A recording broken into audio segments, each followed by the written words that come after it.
It's June 24, 1982. You and 262 passengers fill a Boeing 747. Captain Eric Moody is your pilot. It was a very black night. There was no moon. We lurched into the air and just climbed straight up to 37,000 feet. It was a normal flight. I got to the top of climb, put in the autopilot, and I did normal things like 2 or 3 crosswords. You can't sit there for, 12, 13 hours sometimes doing nothing.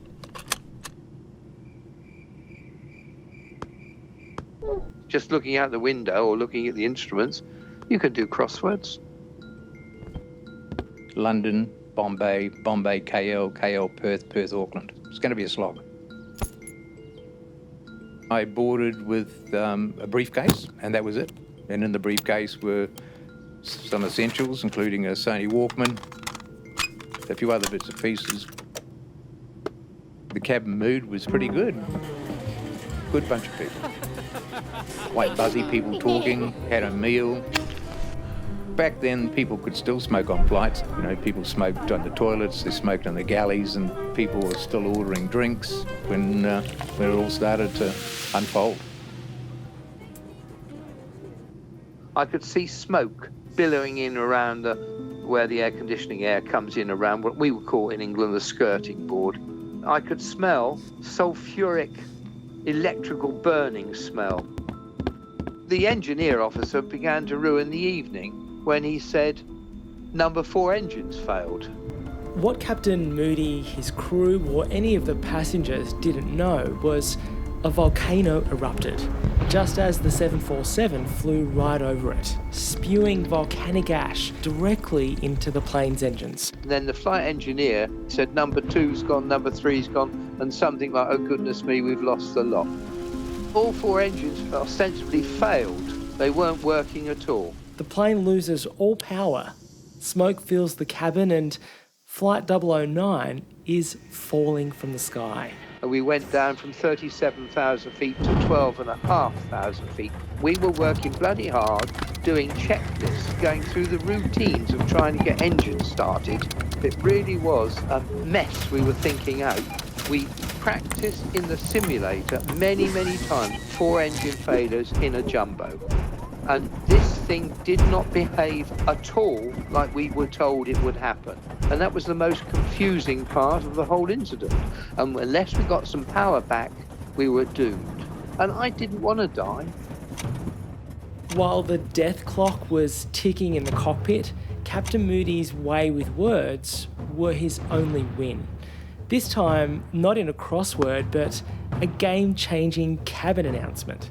His turn of phrase would become the defining moment of the entire British Airways Flight 9 incident.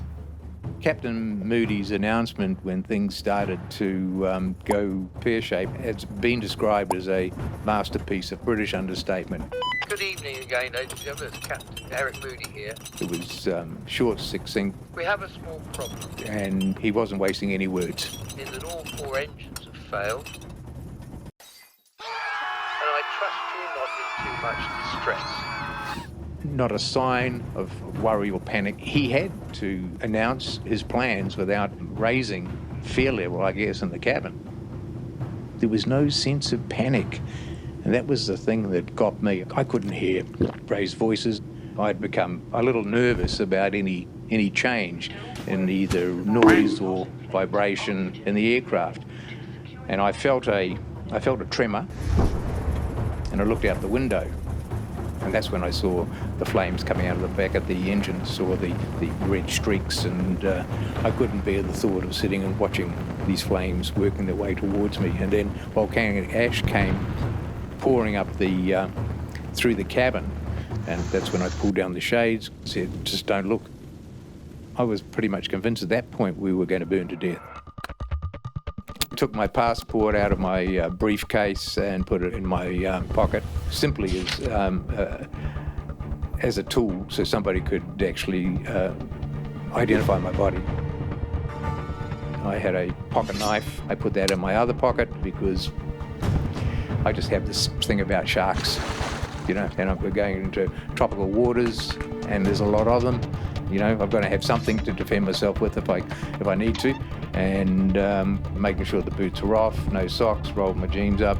I just started to basically prepare myself for the pending crash.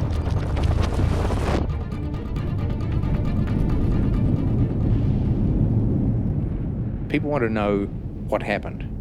Very few people have ever asked me, in fact I think you're the first who's actually asked me about how it really affects me emotionally. The fact that I was going to not see my family again. You know, I was going to leave a lovely wife and kids. I was asking God to save my life. And I was asking him to save my life, not only because I didn't want to die, but I wanted to see my family again.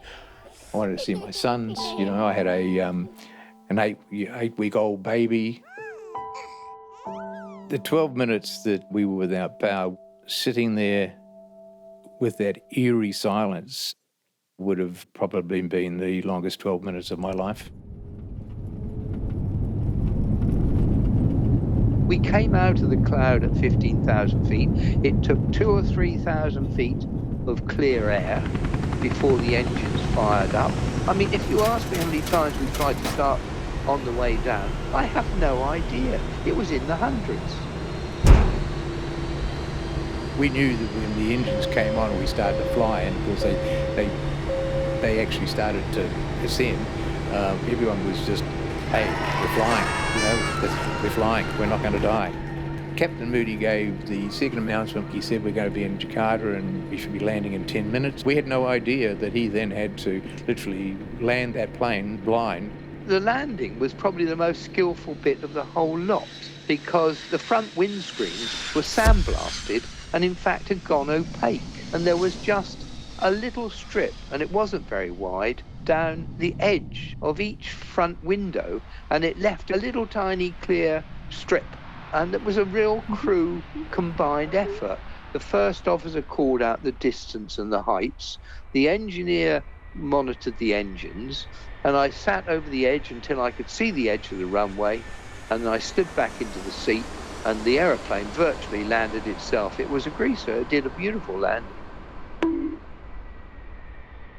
When the plane landed, I felt that I'd been given a reprieve, and Captain Eric Moody is responsible for us being here today. What would you say to Captain Moody if you had the chance to speak to him 30 years on? That would be fantastic, yeah. That would be a lovely surprise for him and for me, I'm sure. Yeah, thank you. How have you been referring to him? It's Captain or Captain? Hello, Patrick. Hello, Captain Moody. How are you? Well, we're all right. Just thinking about going out, actually. I have somebody on the line that would love to say hello to you. Hello. Who's that? Captain Moody. Hello, my Hello, name's who are Evan you? Dillner. I was a passenger on the BA9 flight, and I just wanted to thank you and your crew for the fantastic job you did and the fact that you basically saved our lives on that. Well, that's very kind of you, but to be honest, there's always danger.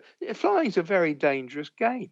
I mean, I learnt to fly when flying was really dangerous and sex was safe. When I retired in the 90s, it was gone the other way round. But you put me under pressure, then I seemed to go ultra calm.